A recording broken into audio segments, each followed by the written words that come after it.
Então, iremos aqui apresentar nosso trabalho sobre torre de transmissão da disciplina Transmissão e Distribuição de Energia com o professor Felipe Matos Lopes dos Santos. Então, nossa equipe é composta por Kleber Lopes dos Santos, Fernando Vinícius Queiroz Biondi, Noel Gomes Batista Filho e eu, Davi Alan Silva dos Santos. Então, iremos aqui fazer uma breve introdução sobre o tema, falando um pouco sobre como funciona o processo da transmissão de energia elétrica. Então, a transmissão elétrica é o processo de entrega da eletricidade gerada, geralmente em longas distâncias, para a rede de distribuição localizada em áreas povoadas. Uma parte importante desse processo inclui transformadores que são usados para aumentar os níveis de tensão para viabilizar a transmissão de longa distância. O sistema de transmissão elétrica é combinado com usinas de energia, sistemas de distribuição e subestações para formar o que é conhecido atualmente como rede elétrica. Então, a rede elétrica é o que leva a energia elétrica desde a geração até o uso final. Uma vez que as usinas de energia geralmente são localizadas fora de áreas densamente povoadas, o sistema de transmissão deve ser bastante grande. Toda a energia produzida nas hidrelétricas é transmitida através de cabos, ou seja, as linhas de transmissão, que são sustentadas por estruturas metálicas em forma de torre. Nesse processo de transmissão de energia, as linhas de transmissão são os elementos mais visíveis do sistema. Estruturas de concreto metálicas com perfis de aço ou postes de aço podem ser utilizados para construir uma linha de transmissão. A escolha, então, depende de diversos fatores, como, por exemplo, o espaçamento máximo e mínimo entre fases, a configuração dos isoladores, o ângulo de proteção dos cabos para para-raios, distâncias elétricas mínimas entre os pares energizados e as torres, flechas dos condutores, número de circuitos e altura de segurança. As torres de transmissão devem transportar os condutores de transmissão pesados a uma altura segura o suficiente do solo. Além disso, todas as torres devem suportar todos os tipos de calamidades naturais. Portanto, o projeto da torre de transmissão é um trabalho de engenharia importante, onde os conceitos de engenharia civil, mecânica e elétrica são igualmente aplicáveis. Então, vou falar um pouco aqui como é que funciona o sistema de produção e transmissão de energia elétrica do Brasil. Então, é um sistema hidrotermoeólico de grande porte, com predominância de usinas hidrelétricas com múltiplos proprietários. O Sistema Interligado Nacional é constituído por 4 subsistemas: Sul, Sudeste, Centro-Oeste, Nordeste e a maior parte da região Norte. A interconexão dos sistemas elétricos por meio da malha de transmissão propicia a transferência de energia entre subsistemas, permite a obtenção de ganhos cinéticos e explora a diversidade entre os regimes hidrológicos das bacias. A integração dos recursos de geração e transmissão permite o atendimento ao mercado com segurança e economicidade.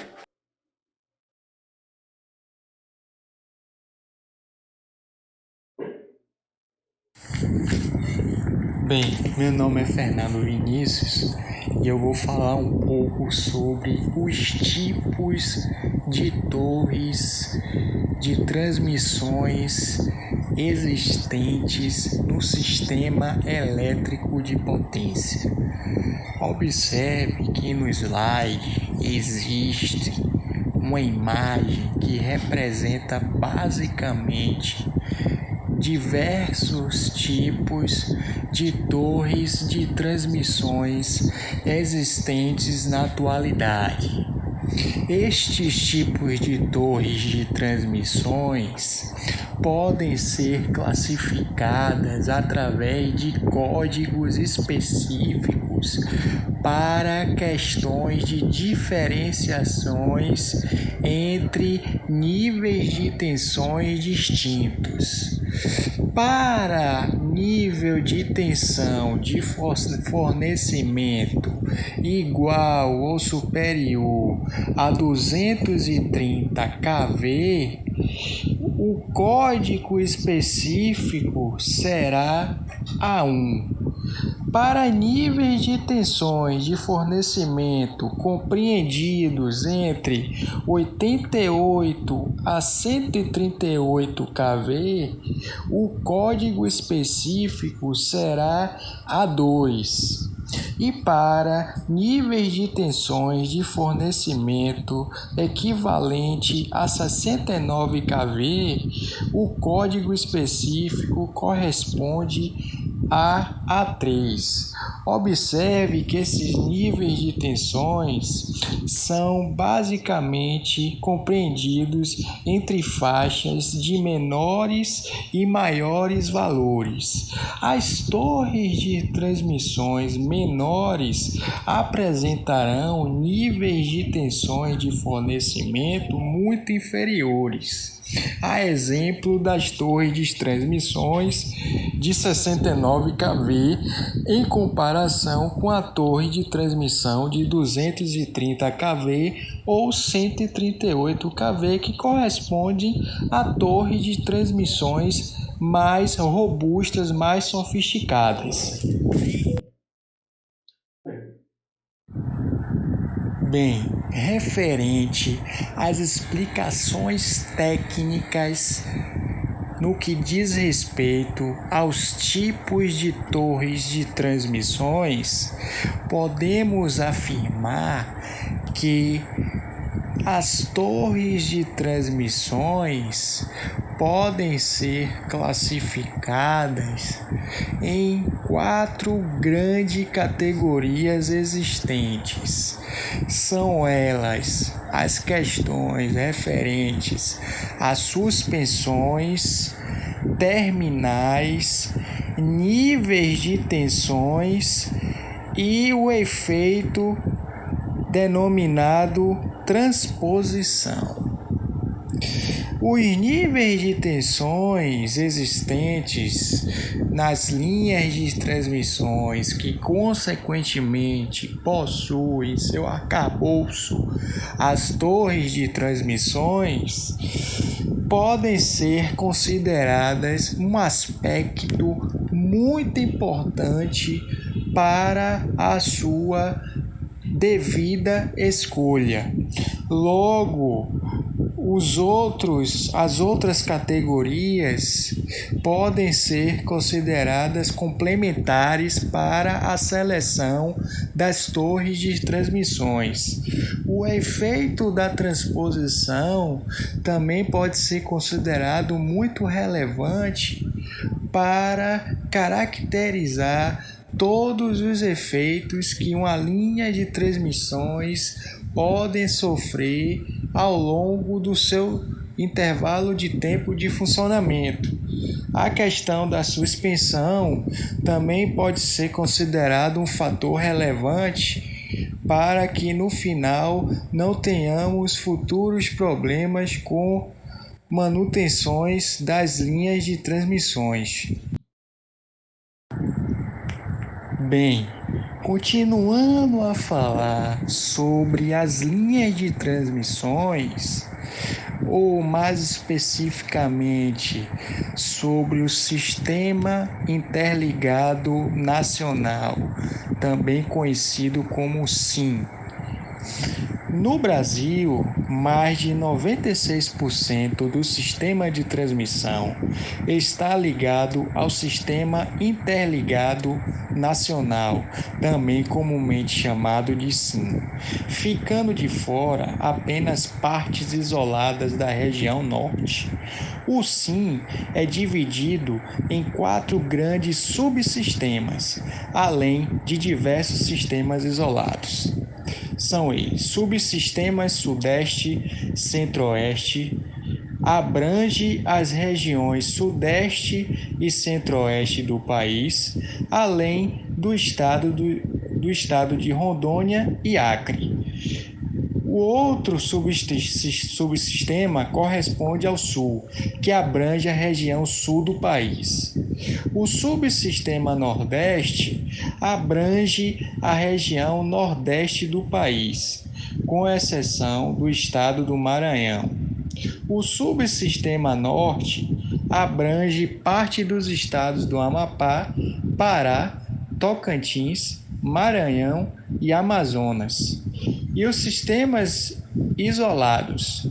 Os subsistemas do SIM são todos interligados entre si, de forma a aproveitar melhor a sazonalidade dos rios e de permutar os excedentes de energia elétrica durante o período das cheias em cada região.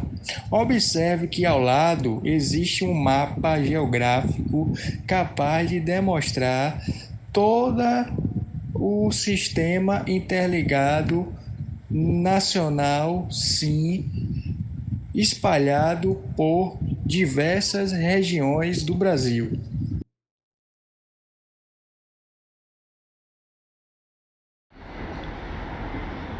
Perda de energia nas linhas de transmissão. O sistema elétrico ele é composto por geração, transmissão e distribuição. As perdas referem-se à energia elétrica gerada que passa pelas suas linhas de transmissão, que são a rede básica e as redes de distribuição, mas que não chegam a ser comercializadas, seja por motivos técnicos ou comerciais. As perdas elas podem ser técnicas ou não técnicas. As perdas técnicas podem ser pelo efeito Joule, são nas linhas de transmissão, nos núcleos dos seus transformadores e as perdas dielétricas. E as não técnicas são normalmente conhecidas como furto de energia, fraude nos seus contadores, popularmente conhecido, como os gatos, e os erros de medição.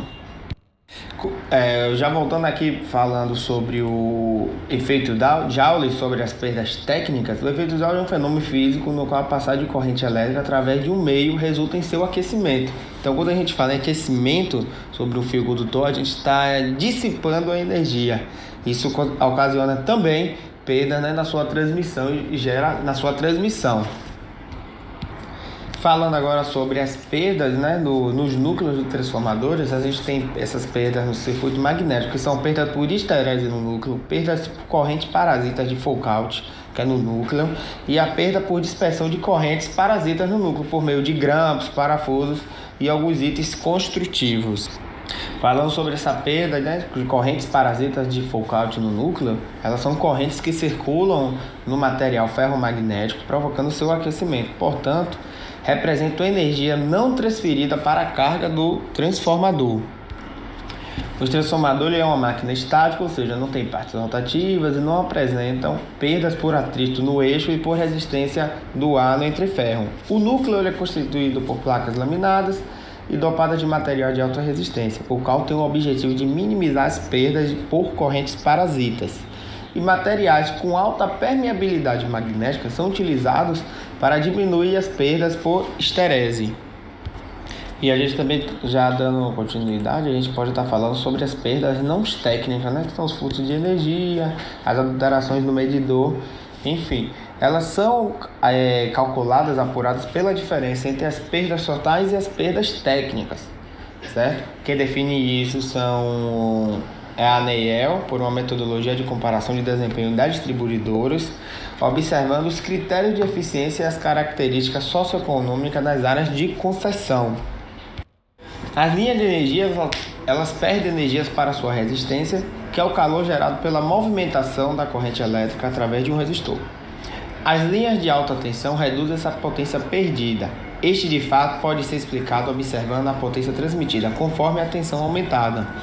A corrente deve diminuir proporcionalmente porque a potência permanece constante. Por exemplo, se a tensão é aumentada por um fator de 100, a corrente deve diminuir por um fator de 100 também. E a potência perdida resultante será diminuída em 100 ao quadrado, que dá 10.000.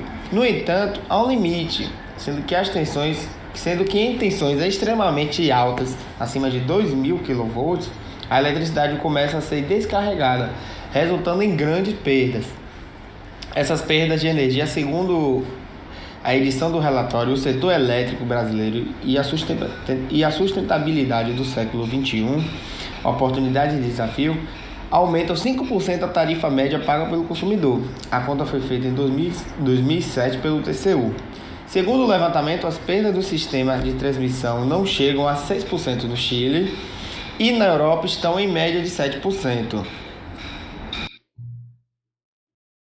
Aqui também está nesse slide, a gente está falando sobre eficiência de transmissão, que você eleva a tensão para um grande valor, não tão alto, né? Porque senão você vai ter muitas perdas.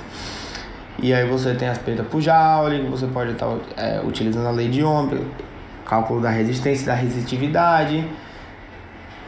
E aí você tem aqui a transmissão, né, nesse simples gráfico, percorre em média 1.000 km, chega até o transformador e as resistências das pessoas, né, o uso comercial.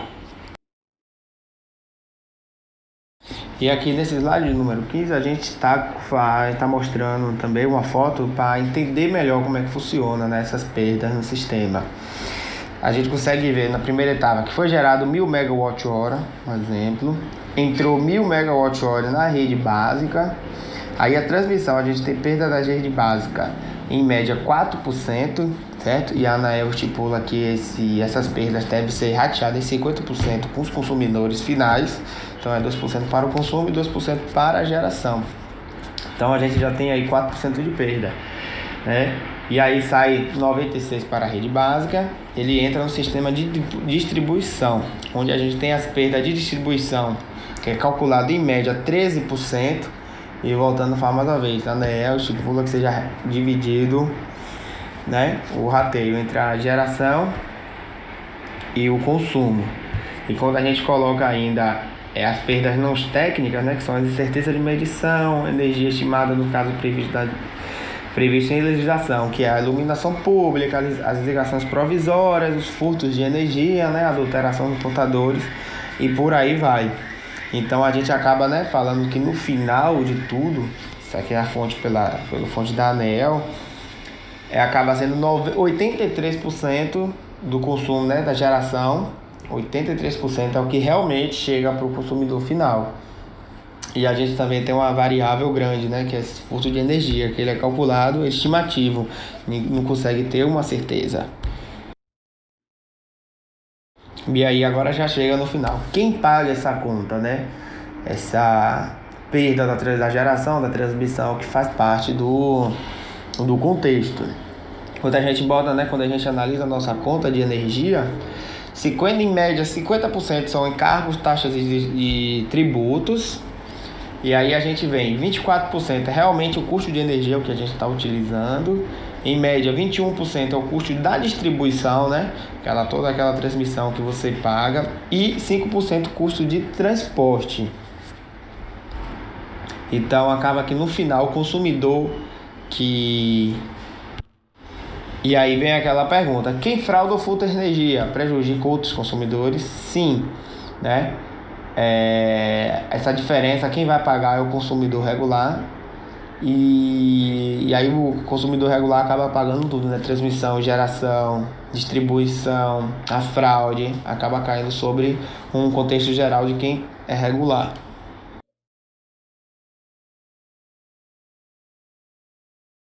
O efeito corona, ou a descarga de corona, é o nome dado ao efeito fotoquímico que ocorre quando o campo elétrico ele é deformado. Basicamente acontece quando partículas de poeira, partículas de álcool, partículas de umidade entram em contato com o campo elétrico fortemente carregado ou muito intenso. Isso faz com que as partículas sejam ionizadas, gerando a manifestação luminosa. Esse efeito ele é muito comum em linhas de transmissão e na superfície de alguns condutores. Esse efeito ele pode ser negativo ou positivo, mas depende da polaridade do potencial elétrico. Todo campo elétrico ele gera uma intensidade e quando ela é gerada entre condutores ou entre componentes ou elétrons e íons livres que estão no ar, que não é um isolamento perfeito, são atraídos a eles. Essa atração acelera esses elétrons e íons livres, movendo em direção oposta, o que acaba gerando colisão das partículas carregadas entre si com as moléculas energizadas e vagarosas. Devido ao aumento das partículas energizadas, a condutividade do ar aumenta, e assim o arco elétrico entre os condutores ou componentes envolvidos, ele é formado.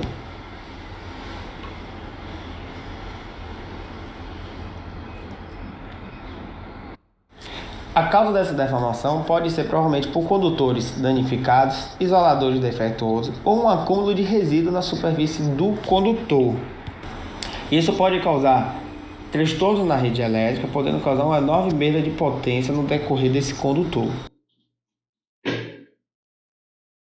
O efeito corona ele tem dois lados.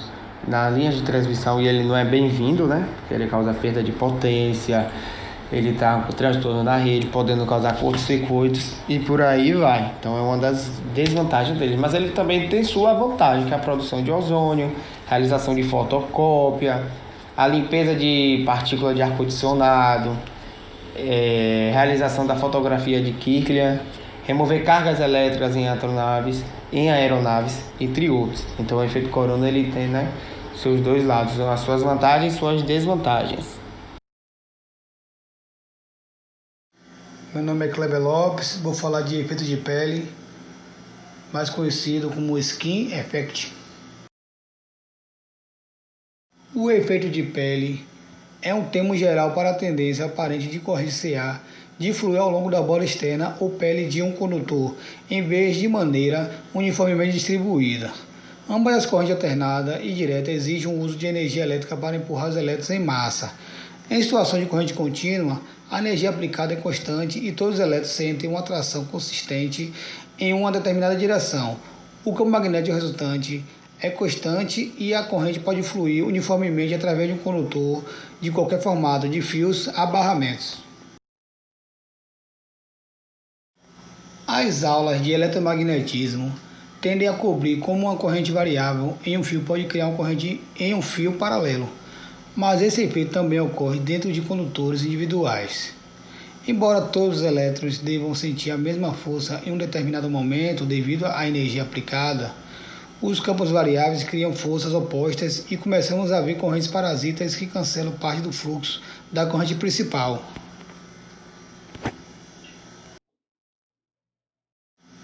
Agora vamos ver como diminuir as perdas de energias nas torres de transmissão.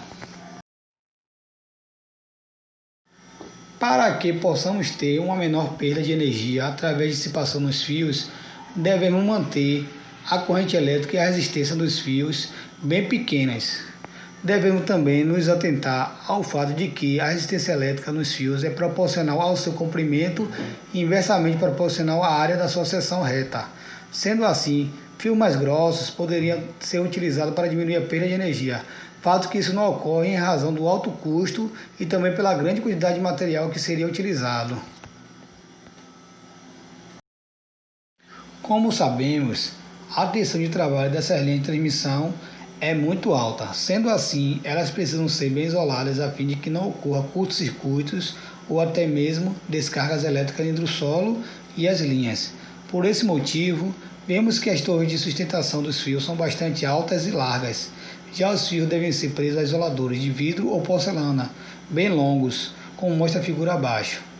Geralmente, esses isoladores possuem um formato de sanfona, com a finalidade de aumentar o caminho elétrico entre suas extremidades. Dessa forma, a sujeira que pode se depositar e a água da chuva não produzem um caminho de baixa resistência, o que poderia provocar descargas elétricas entre o fio de alta tensão e a torre que está aterrada. Conclusão.